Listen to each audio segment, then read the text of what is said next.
Hello everyone, this is Shannon from That's So Po, and today I am doing my 2022 stats, talking about how I did on my goals and setting up some goals for 2023. I have a lot of stats and a lot of charts to go through today, so let's get started. Okay, so let's start by talking about how much I read this year. So in 2022, I read 237 books, which is the most I have ever read, and it's quite a lot. Each year that I've been on BookTube, my number of books read has just grown and grown and grown. So I looked at the past 3 years, and it's just every year getting more and more. I remember before I joined BookTube, maybe around like 5 years ago was the first time I started tracking my reading. I think I read maybe like 35 books. So yeah, the more that I'm on BookTube, the more I hear about all these amazing books that I want to read, and then the more that I just want to read and want to pick up things. So I read a lot of books this year. In terms of pages, I read about 58,000 pages this year, which is almost 10,000 pages more than last year, which was almost 10,000 pages more than the previous year. So yeah, every year I'm just reading more and more. And you know, the funny thing is I always feel like I'm not even getting to half of the books that I want to get to. So I always want to read more. And in terms of the average page length of the books that I picked up, this year it was around 247 pages per book, which is actually a little bit more than the past couple of years. I think that I really love short work, and so like, you know, novellas and picture books and things like that. But this year maybe I just read some more kind of middle and larger books, and so that made the page count just a little bit larger. In addition to the books that I read, it's definitely important when we're talking about my reading to talk about the books that I did not finish. So I have always quite a lot of DNFs, and I have sometimes what I call an NFN, or not for now, which is basically like a soft DNF. It's a DNF where maybe someday I will try the book again. A true DNF is I know that I do not want to try this book again. And I have quite a lot of those. If you've been watching me, you'll probably know that I DNF books pretty frequently. So this year I DNF'd 36 books, which surprisingly was way fewer than I DNF'd last year. Last year I DNF'd quite a few books. So this year it's fewer, which is interesting. In terms of pages, I DNF'd about 3,500 pages. So that's how far I got into those books before I stopped reading them, and obviously it's less than last year. And in terms of the percent of books that I DNF'd out of the ones that I picked up, this year it was just 13% of books. So 13% of what I tried to read, I ended up DNFing. Again, last year was quite a bit higher, although the previous year it was pretty similar. So maybe last year was just a bit of an outlier. Now looking at how much I read per month, in 2022, I read an average of 19.5 books per month. My highest reading months were March and October at 23 books each, and my lowest reading month was July at 13 books. And all of this, by the way, is excluding DNFs.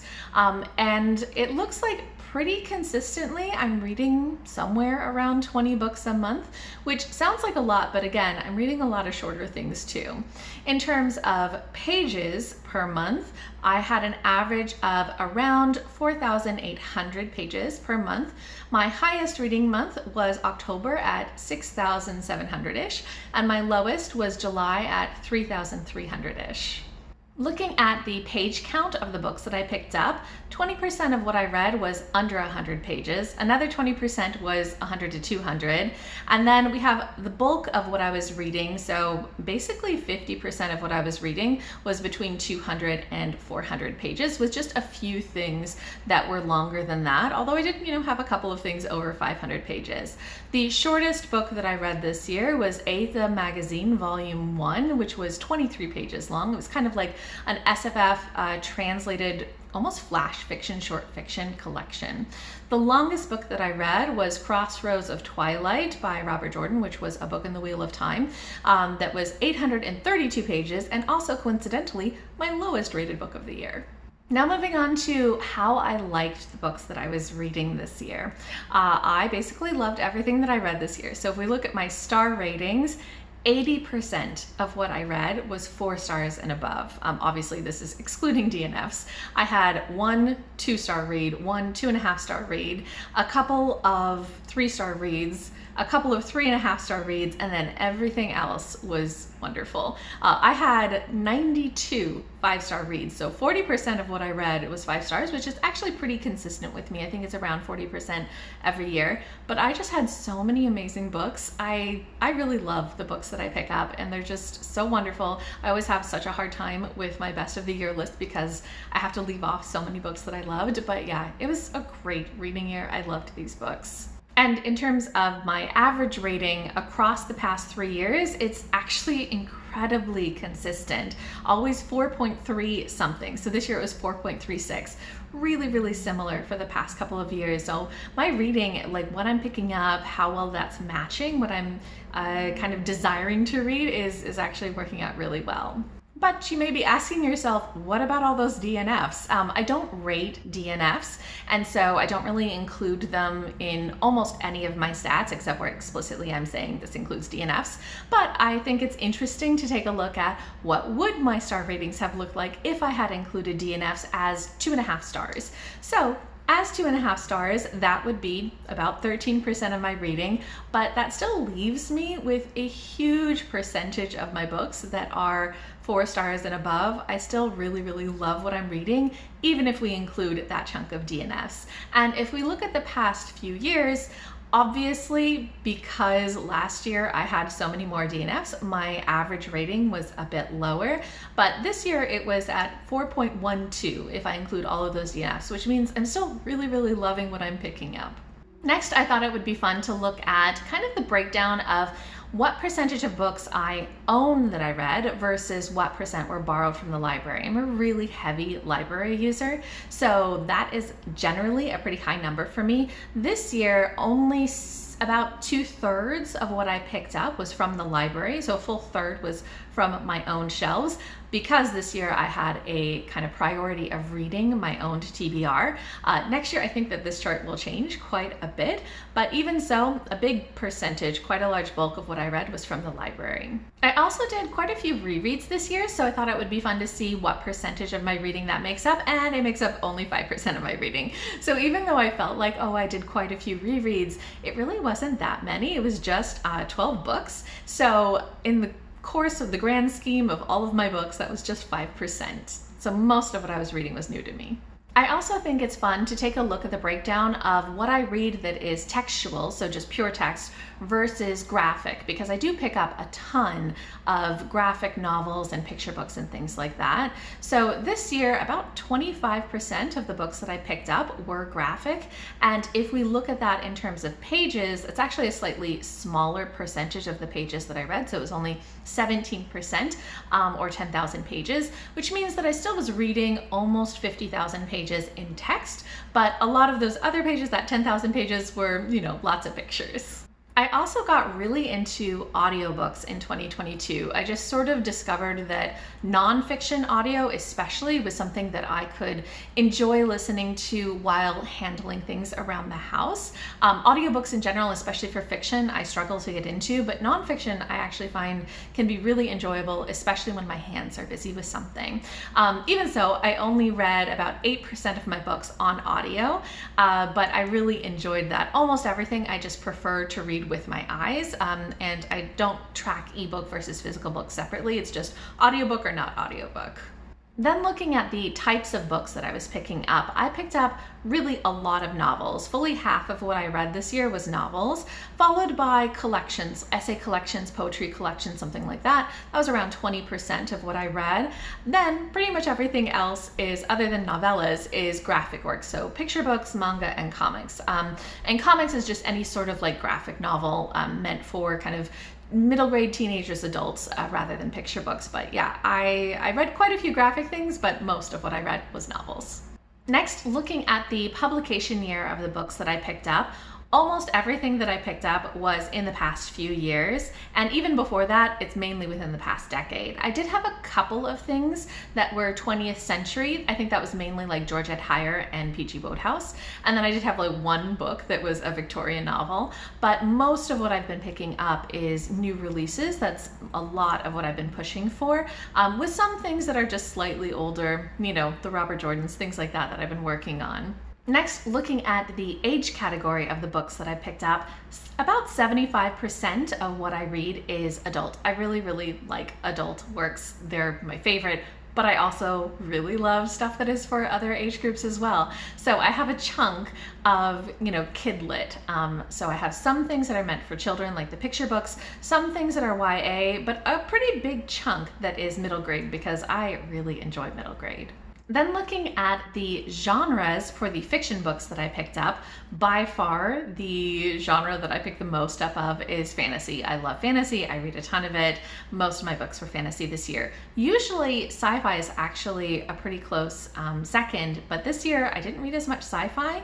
My second categories were actually like romance and contemporaries. So, you know, just not as much sci-fi this past year. I didn't even have enough like favorite sci-fi to make a category for it in my favorites of the year. It just wasn't a sci-fi year for me. My least read categories in fiction were classics, horror, and mystery. Looking at the genres for nonfiction, by far my favorite category here is memoirs. I love memoirs so much, although I did read quite a few social justice nonfictions as well this year. My least common genres in nonfiction were craft, philosophy, and self-help. I also tried to make it a priority this past year to read more books in translation. So I thought it'd be fun to kind of look at a breakdown of what that ended up being. So still 92% of what I read was in English, but I did read 14 books that were translated. So that was about 6% of my reading. And I read a couple of books that were in other languages as well. So they weren't translated to English, I just read them in the language they were written in. Looking at the languages that the translated books were originally written in, most of what I read was translated from Japanese, Chinese, and Spanish, but I did have a couple of other languages in there, French, Finnish, Italian, etc. So this is kind of a very simple chart. Hopefully next year I will read more work in translation. I'll have even more languages on there. And for an even simpler chart, the languages that I read the foreign language books in were 1 book in German, 1 book in Japanese, and 2 books in Spanish.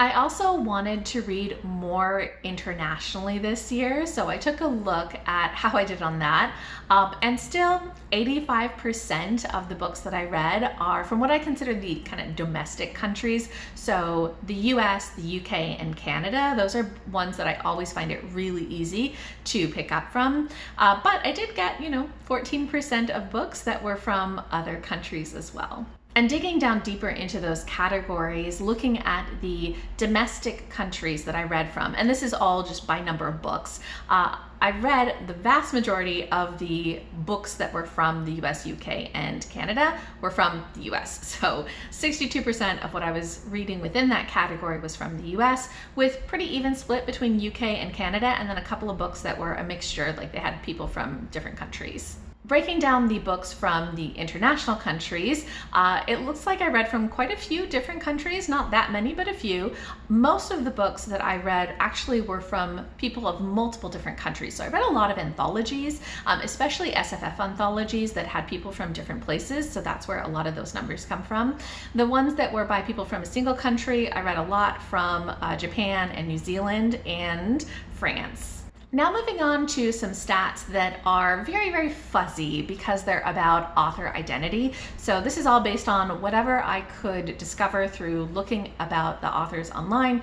It's all very, very fuzzy, not really sure on any of these numbers, but it's good to help me kind of pay attention to what I'm picking up. So I find it useful there. So starting with author gender, and this is all based on the books that I read, the number of books, rather than individual unique authors or anything like that. So about 25% of the books that I picked up were written by men, about 60% were written by women, only about 3% by non-binary folk, and then about 13% were kind of books written by multiple different authors of different genders. And then in addition to gender, I thought it was useful to kind of break it down looking at how many of the authors were cis versus trans. So vast majority, about 93% of the authors that I picked up were cisgendered and about 7% were trans. Then looking at the number of books that I picked up by BIPOC authors, and I wanted to compare this across the past couple of years.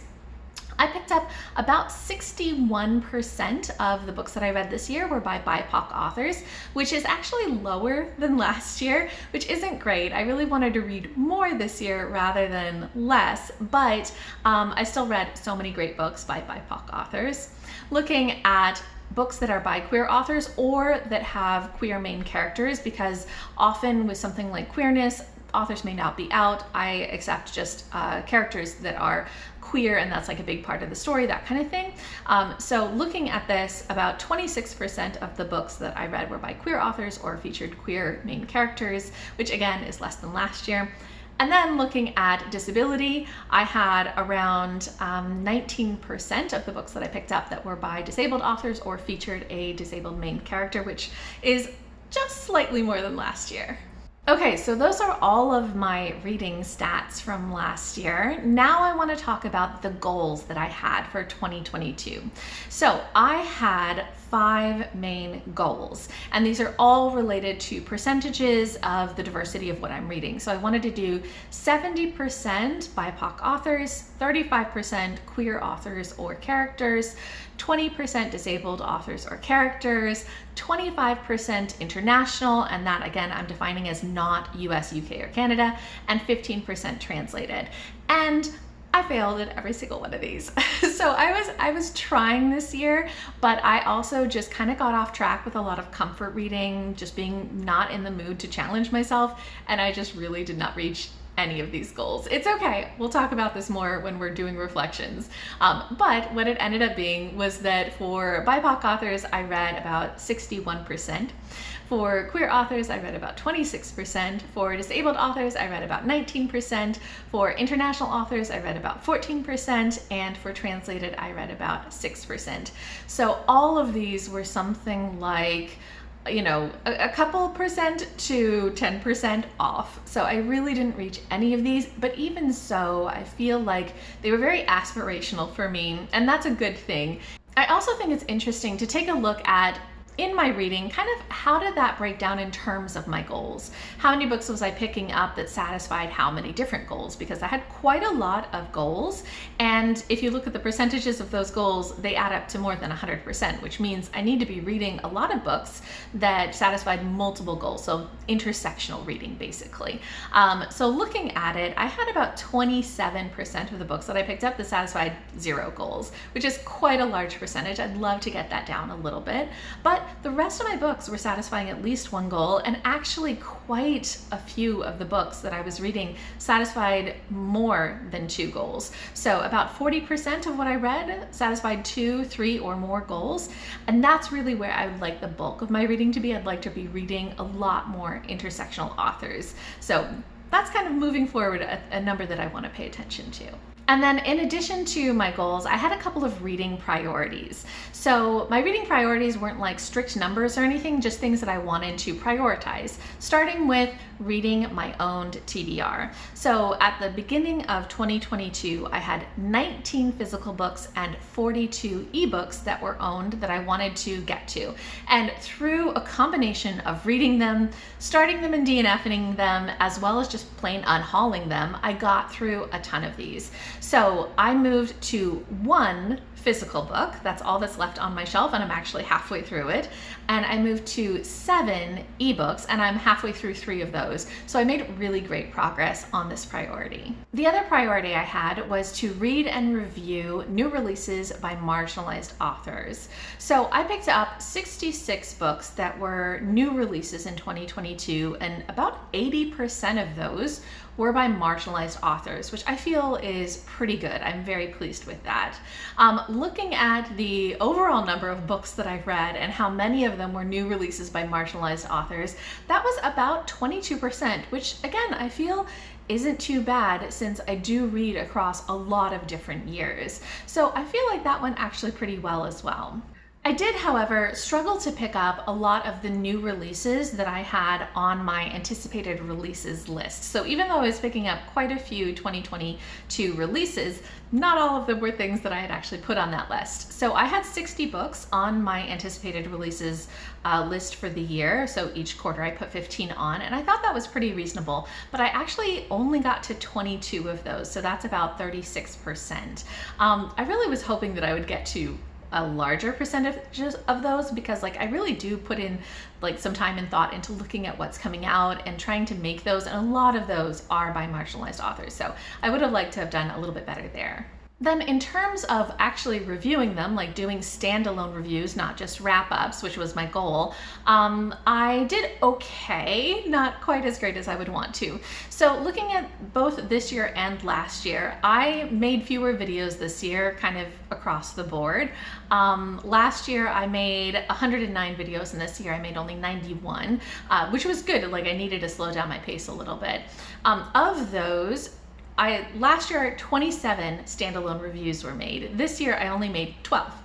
Last year I made 19 standalone reviews for marginalized authors. This year it was only 6 for new releases by marginalized authors.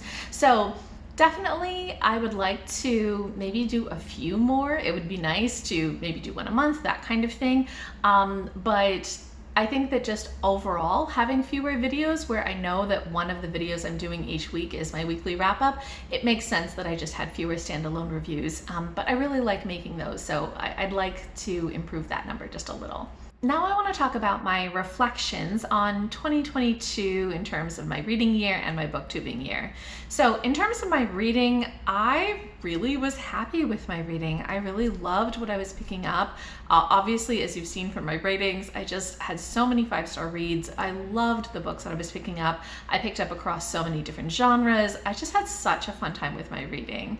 In terms of my actual reading goals, I did maybe less well. I didn't reach any of them. I had a lot of kind of mood reading, a lot of comfort reading. I also was picking up a bunch of my owned books that I'd owned for, multiple years, and a lot of them didn't reach my goals, and my goals were maybe a little too ambitious. I had increased by 5% across the board my previous year's goals, and then I'd also added in the international and translated goals, and that was just maybe a little bit too much to get done all at once. But I'm working on finding better resources to find more intersectional books, more translated books, that kind of thing. So hopefully that'll get better in the future as well. In terms of my channel, in terms of BookTube, I actually had a really good year in terms of BookTube. The previous year, I had maybe felt a little overwhelmed with the pace of videos that I was making. I often was making 3 videos a week, and that is actually a lot. So 1 to 2 videos a week is very manageable, but somehow going to that 3rd video really tired me out. And so this past year, I just said, no, I'm gonna do 2 videos a week, and some weeks only 1 video, that sort of thing. And that worked out much better. It was much more manageable, much more easy to kind of plan around and to get everything done. So pacing wise, I think that was much better. I also kind of started using some new tools and processes. So I subscribed to Canva Pro in order to get like a little bit of an easier process when it comes to making thumbnails. And I also subscribed to Otter AI Pro, which does transcriptions. And so that actually really made things a lot easier. I'd been struggling using YouTube's kind of auto captions and then fixing them because YouTube was really unreliable and the captions weren't that great. And Angela at Literature Science Alliance, who I'll link below, recommended using Otter AI, and that's really made things so much more predictable and so much easier in terms of making sure that my videos are closed captioned. So those also just kind of reduce the amount of work that goes into making videos so that it's a little bit more of a fun process rather than kind of stressful. And then other things about my channel that I thought were like really cool this year was that I co-hosted the new release-a-thon with a bunch of other great booktubers. Kristen at Kristen L SFF Reader came up with the idea and invited us to join her, and it was a ton of fun. I've never co-hosted a readathon before, and so it was just really exciting getting to plan that, and I just had a ton of fun reading for it and everything like that. So yeah, I think that in terms of BookTube, I just had a really fun year as well. I felt like I was getting into a good groove where this feels manageable. I think for a lot of booktubers, it is such a fun hobby, but in order to maintain it over the course of many years, you have to make it so that it is also like doable. It's not taking up all of your energy, you know? So I felt like I got into a good groove this year, and that made me really happy. Okay, so now I want to talk about my goals for 2023. So in terms of reading, I basically want exactly the same set of goals that I had last year. I just want to reduce it by 5% across the board. So I'd like 65% of the books that I read to be by BIPOC authors, 30% to be by queer authors or feature queer characters, 15% to be by disabled authors or feature disabled characters, 20% to be international, so not US, UK, or Canada, and 10% to be translated. Then I also have a couple of priorities for my reading. So the first is that I want to get to TBR 0, which is very doable for me. I just have 8 books left and I'm halfway through 4 of them. So I feel like this is really doable. And the long-term goal there is that whenever I acquire a book, I just read it within a month or 2 of getting it, which is very manageable for me because I don't acquire very many unread books. Almost all of the time I'm just getting things from the library, reading them, and then after I've read them, if I love them, then I buy them. So this is very much not like a no spend type of thing. I spend a lot of money on books. I just only buy them after I know that I already love them and want to own them in my collection. And then that way there's not that like stress of an unread book on kind of weighing on my shoulders. Even though I do always have a constant collection of unread library books, but it's different because I know I can return them and get them back. And then similar to last year, I do want to read and review new releases by marginalized authors, but especially this year, I want to focus on my anticipated releases because I'm going to go ahead and keep making those lists and I want to actually read them. So I'd like to catch up on the 2022 anticipated releases that I haven't gotten to yet, at least most of them, maybe not all of them. And I'd like to kind of keep up with the 2023 ones as I get them in from the library. That would make me really pleased. And I'd also like to do as many standalone reviews as makes sense. And then one last priority is that I'd like to do more rereads this year. Since joining BookTube, I haven't in general done a bunch of rereading, even though I used to love it, but the second half of 2022, I reread quite a few things because I was just in the need for comfort, and it was such a joy. I just loved it so much, and it just reminded me how much I enjoy rereading. I love books even more every time I reread them, and I have so many amazing books that I have read since joining BookTube that I would love to reread. It would bring me so much happiness. So I'd like to just make room for that whenever I'm feeling in the mood for some comfort to actually do some rereads. Okay, so those are the stats for 2022, how I did on my goals, and kind of what I'd like to do going forward into 2023. If you guys have any thoughts on any of this, if you want to share any of your stats or any of your goals for this coming year, I'd love to hear from you. Just leave me a comment down below.